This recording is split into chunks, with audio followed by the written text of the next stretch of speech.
Que s'est-il passé du 21 février au 18 décembre 1916?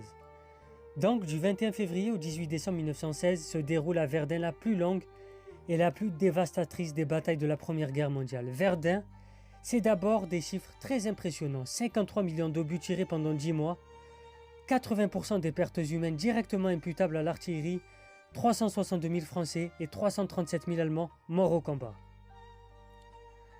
Ces seules données suffiraient à expliquer pourquoi cette victoire défensive de l'armée française fut érigée à la hauteur d'un mythe, et pourquoi elle symbolisa très rapidement la vaillance et le courage des poilus.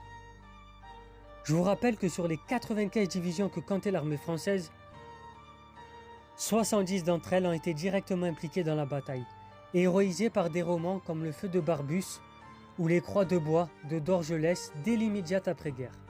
La démesure effrayante de la violence déchaînée et voulue de part et d'autre fut paradoxalement sans effet sur l'issue du conflit.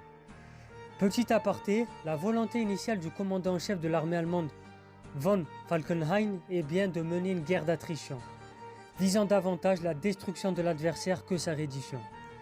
Les Français ont résisté, ils ont tenu leur position mais ils n'ont pas imposé une contre-offensive. Et pourtant, la bataille de Verdun fait date, en ce qu'elle inaugure une guerre moderne, où sont utilisées des armes de destruction massive destinées à éliminer définitivement l'ennemi. C'était la partie 1, c'était Sosolintello. Abonnez-vous, partagez, likez. On fera une deuxième partie pour terminer ce thème passionnant.